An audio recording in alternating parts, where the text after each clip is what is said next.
কতটা স্মরণীয় আজকের দিনটা? আমার আজকে 57 ইয়ার্স ওল্ড। তো এই বয়সে এসে দাঁড়িয়ে আমি এত আনন্দ, এত রেসপেক্টেশন, এত মানুষের ভালোবাসা আমি জানতামও না যে আমাকে এত মানুষ সত্যি সত্যি ভালোবাসে। তা আজকে যেটা আমি আশা করিনি তার অনেক অনেক অনেক গুণ বেশি আমি ভালোবাসা পেলাম এবং আমি নিজে সত্যি আমি গর্বিত মনে করছি। এবং আমার এই যে সঙ্গে যারা রয়েছেন আপনারা দেখতে পাচ্ছেন, এই যে দুপাশে দুজন ব্যক্তিত্ব, মহান ব্যক্তিত্ব, এরা আমার নিজের ভাইয়ের মতো, ছোটো ভাইয়ের মতো ভালোবাসে।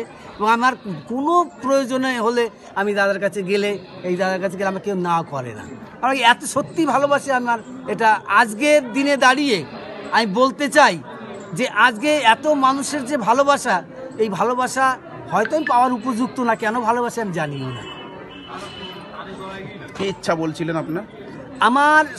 আমি দেখুন, আমি পদ্মশ্রী পাবো এটা আমি কোনোদিন স্বপ্নেও ভাবিনি। তো এবার যখন সেটা, সেই স্বপ্ন যদিও না ভাবার কথাও না, তো সেটা আমি পেলাম। তো এবারের আমার চিন্তা ভাবনা, এই ঢাক শিল্পটাকে বাঁচিয়ে রাখতে গেলে একটা ঢাকি একাডেমি এটা করতে হবে এবং বিনামূল্যে এই শিক্ষা দান করতে হবে, ঢাক শিক্ষা। হ্যাঁ, এটার জন্য একটা ঢাকি একাডেমির দরকার এবং সেই ঢাকি একাডেমি তৈরি করতে গেলে আমার চাই সরকারি সহযোগিতা এবং জনসাধারণের সহযোগিতা, ভালোবাসা। তা না হলে নিজের পয়সায় কোনোদিন একাডেমি স্কুল তৈরি করা যায় না, আর সেটা সম্ভবও না। তাই আমি আশা করব সরকারের যেন আমার এই আগ্রহের উপরে যেন দৃষ্টিপাত করেন। একটা সময় ঢাকে সেই মতো সংসার চলছিল না বলে আপনি সঙ্গীত চর্চা শুরু করেছিলেন। হ্যাঁ, আমি এক সময় ঢাক ছেড়েও দিয়েছিলাম। সেটা ধরুন এই 2000 সালটাল হবে, তখন আমি ঢাক ছেড়েও দিয়েছিলাম। কারণ কি, যে ঢাক আমি কেন বাজাবো?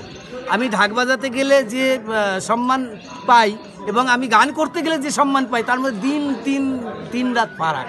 আর ঢাকি তো যে কোনো সময় ক্লাবের ছেলেরা হয়তো সারাদিন পুজো বাজিয়েছি, খেয়ে দিয়ে হয়তো রেস্ট নিচ্ছি, সেই সময় এসে রাত্রিবেলা 12টা একটা সময় তারা একটু মদ্যপান করে এসে বলছে, এই ঢাকি বাজাও তো। তো এটা তো শিল্পীর সম্মান না। এর জন্য আমি অনেক প্রেসে বলেছিলাম যে ঢাকিরা কি শিল্পী, এটা আমার প্রশ্ন ছিল। তো আজকে সেই শিল্পীর সম্মানটা আমরা ঢাকিরা পেয়েছি।